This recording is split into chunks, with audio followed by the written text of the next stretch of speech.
Hey everybody, welcome back to another Deck Profile Friday. In this video, we'll be covering one of my, I wouldn't say my favorite decks, but just an overall solid deck that was played back in, and if anybody got the references that was posted on my Instagram, which is WJO_88, then you would know that the year that I'm talking about is 2005, and the Pokemon that I'm talking about, the most badass Pokemon that came out of the Johto region, is Tyranitar. So your next question would be, what decks in 2005 used Tyranitar? And really, there's only one that was actually pretty good. The other one wasn't really too great. It was actually great the year afterwards in 2006. So the Pokemon, or the deck that I'm talking about, is Rock Lock. This strategy pretty much revolves around different Pokebodies, having effects in play where if your opponent evolves a Pokemon, they take damage, or if they just have the basic Pokemon in play, they take damage. And the strategy is to make your opponent fluctuate between evolving and staying on their basic level. So, without further ado, let's get into the deck profile. We have 3 Dark Tyranitar, 2 Pupitar, and then 3 Larvitar. So Larvitar there, standard 50 HP, 1 retreat, weak to grass, resistance to nothing. Fury attack there, flip 3 coins, does 10 damage for each heads. Pretty simple. We do play fighting energy, so that's a possible use. And the good thing with that is that you're able to knock out opposing Dunsparce, which was also used, depending on the deck, during this year. Dark Pupitar there, 70 HP, 1 retreat, weak to grass, resistance to nothing. It's a fighting in the dark type, which is absolutely cool. And then 2 attacks, 1 really good, 1 not so good. The double tackle one there is the not so good one for fighting in the colorless. It does 20 to each defending Pokemon. So I think it's talking about itself there. But you'd just not really use that attack at all. The attack that you're mainly going to use is Explosive Evolution. Flip a coin if heads. This attack does 10 damage to each of your opponent's Pokemon, which is absolutely amazing. And then search your deck for a card that evolves from Dark Pupitar and put it on it. And it counts as obviously evolving. So that's an awesome attack. And then leading to the star of the deck and the main attacker, Dark Tyranitar, 120 HP. It's fighting dark type. Retreat cost of 3, which is pretty much average for a Tyranitar. Weak to grass, resistance to nothing. And then it's Pokebody there, sand damage. As long as your active Pokemon, as long as Dark Tyranitar is your active Pokemon, put 1 damage counter on each of your opponent's benched basic Pokemon in between turns. So you want to have him camped out pretty much at the front all the time, and then you can use cards, which we'll get into later, to devolve your opponent's Pokemon to their basic level so they take that damage, which is really cool. And then it's attack there as well, for a fighting in 2 colorless. It's second strike, which is 50, and if they have at least 2 damage counters on it, this attack does 20 more damage. So we do play 3 of those just because I think 3 of those are the better one. Some decks play 2 and then they play a copy of the Spinning Tail one, which is like the pure dark type one, which is not too bad at all. It's got a pretty good attack and Spinning Tail, which is a 20 spread to everything.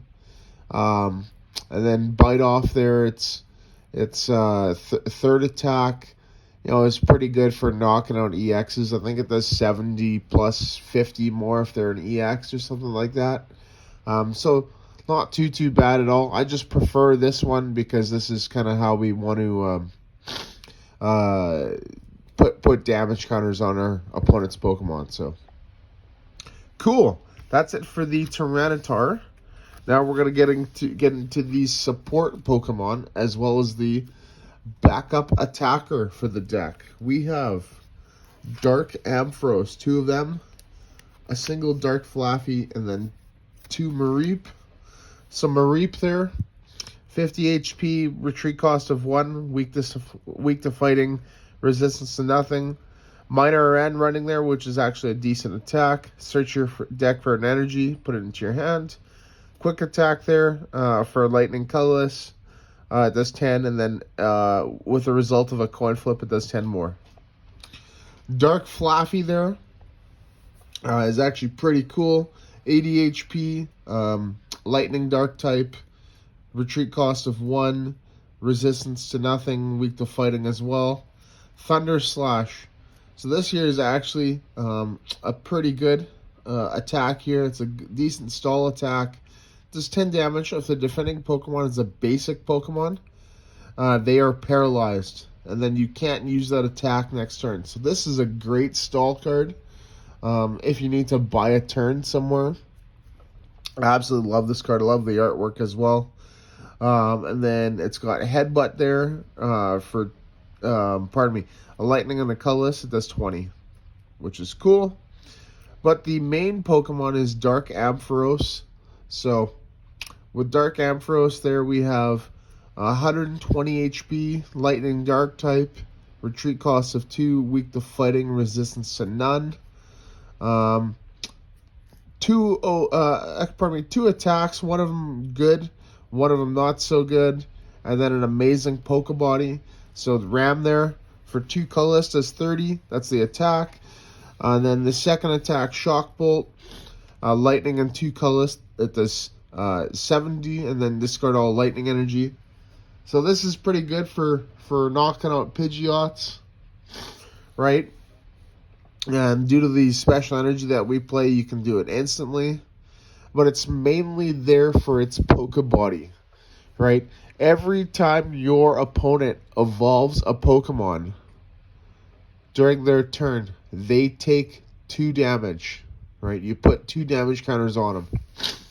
This is stackable as well, which is absolutely amazing.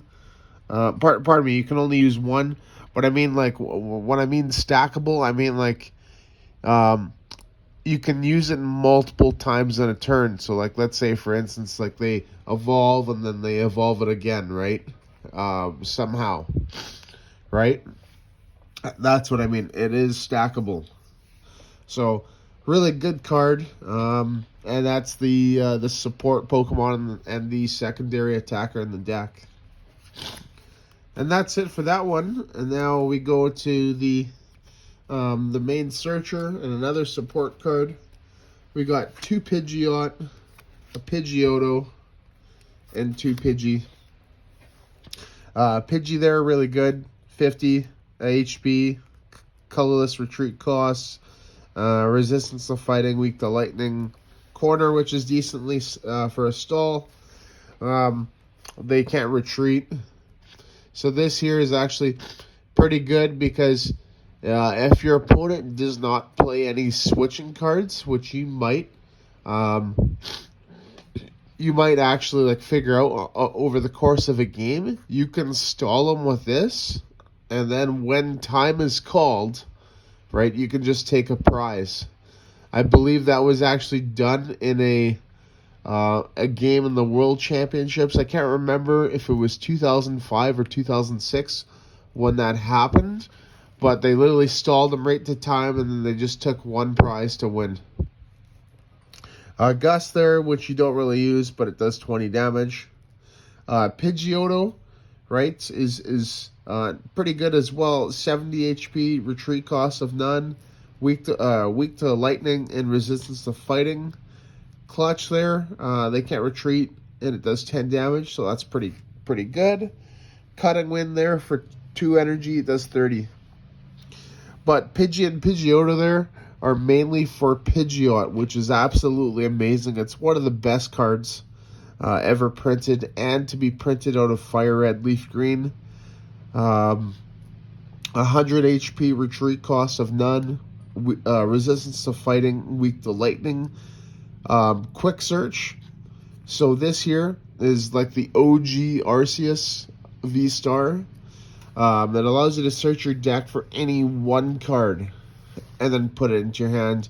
And then you can't use more than one of this each turn.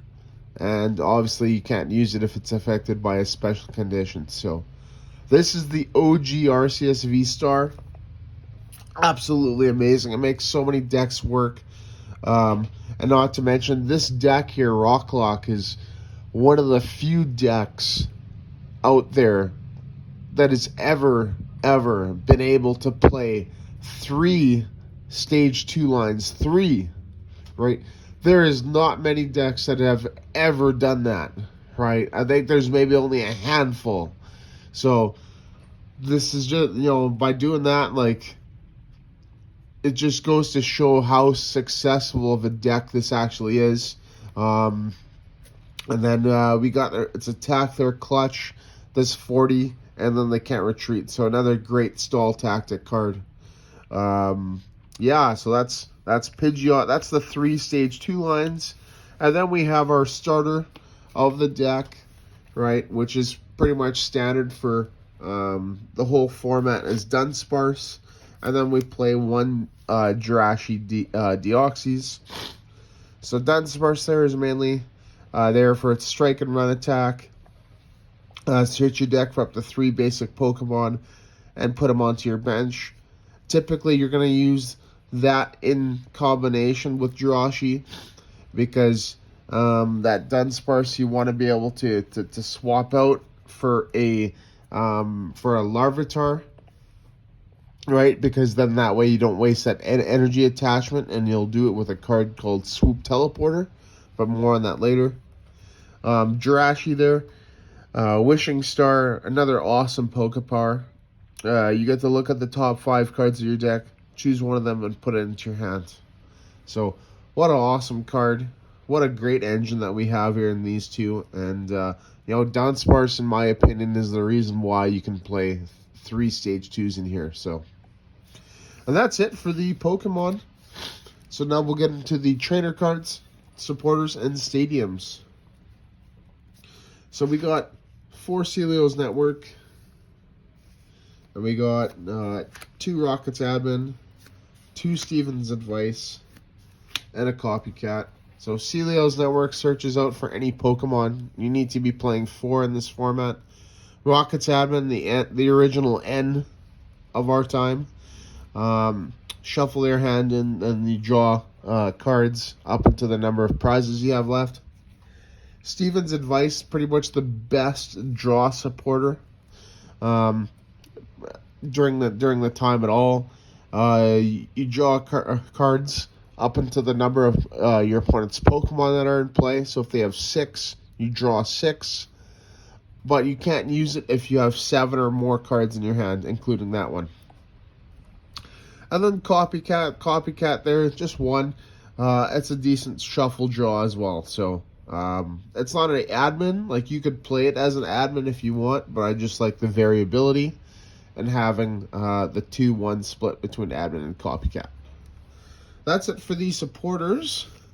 So now we'll get to the stadiums. So the stadiums here are pretty much in combination with the deck's abilities, and the best one for that, in my opinion, is Desert Ruins, as you can it puts 1 damage counter on each of your opponent's Pokemon EX in between turns with HP of at least 100.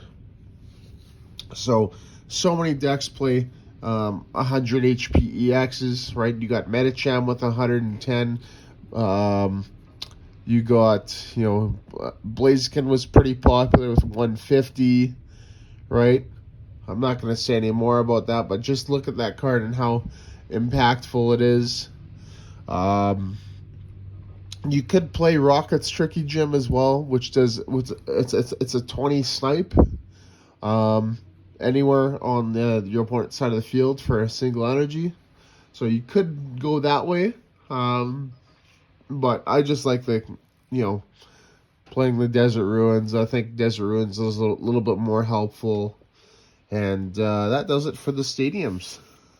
So the rest of the trainer cards, we have 4 rare candy. You need to be playing 4 if you're playing 3 stage 2 lines. 3 ancient technical machine rock.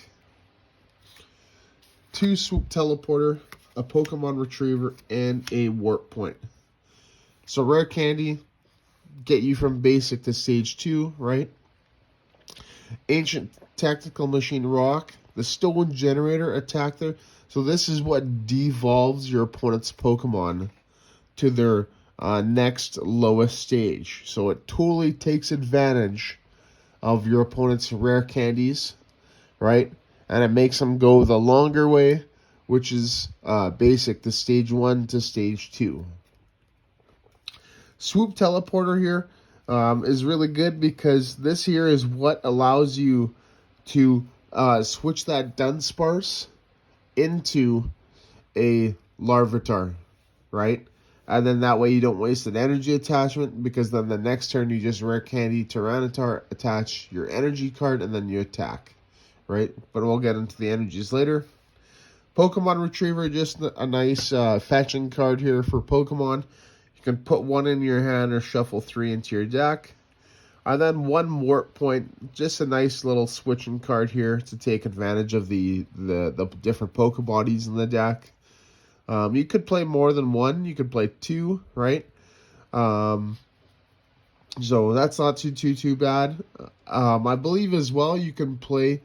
I've seen a lot of decks play Mr. Briny's Compassion, right, from EX Dragon. So you could play that as well, which just allows you to put a Pokemon, and I think all cards attach it into your hand.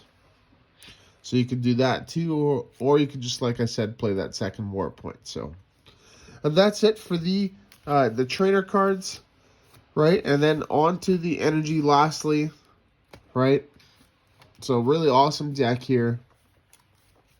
We got 4 Dark Energy. We got 4 Double Rainbow Energy, 3 Fighting Energy, a Heal Energy, and a Scramble Energy. So Dark Energy, because most of the Pokemon in here are dark, it adds damage to your attacks. It adds 10 and provides that darkness requirement. Double Rainbow provides 2 of any energy, but it also, the drawback with it is it reduces your damage by 10, and you can't attach it to a Pokemon EX. And then lastly as well is if it's attached to a basic Pokemon, then it gets discarded. So it's pretty tough to use in the mirror match, right? Because you could be losing that. But it's still a really good card nonetheless.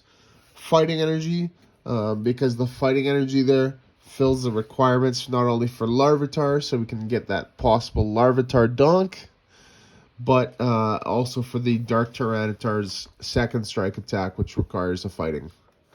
Heal Energy there is actually pretty cool. Provides colorless, but it also, you're able to remove 1 damage cutter in all special conditions, so this is great for countering things like poison, paralysis, or burn, or even sleep.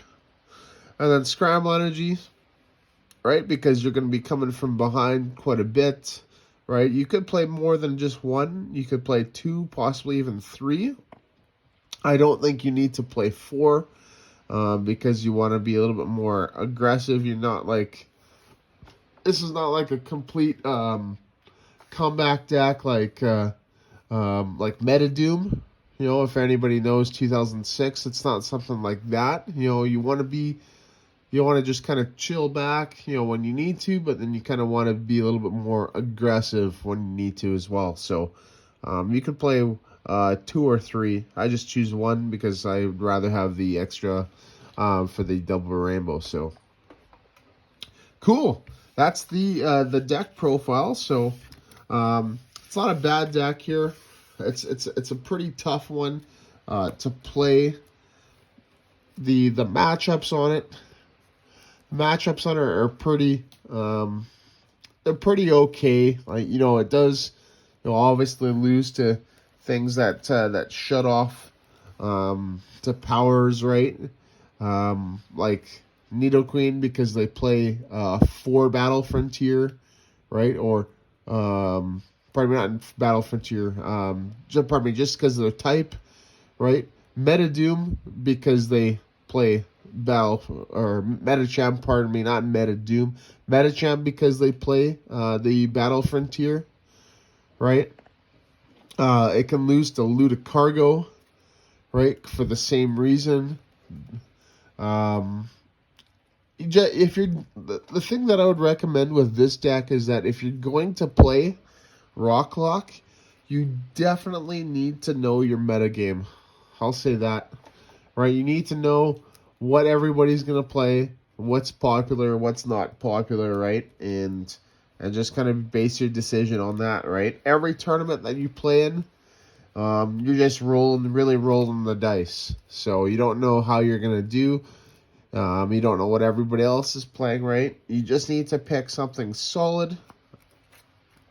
And you know, depending on the metagame, you know, this is not too bad of a choice. So awesome, everybody! Thank you so much for watching, and stay tuned to next Monday's opening video, and then some more live gameplay next Wednesday, and then next Friday as well for another deck profile. So, and please don't forget to check me out on Instagram there at WJO_88, and don't forget to like, subscribe. And I want to hear comments on what you guys would like to see for pretty much anything, like the openings or the deck profiles, mostly, as you know. I really enjoy this, and I really like showing off like the old formats. So I don't want to be doing too much current, as there's a lot of knowledge on that these days.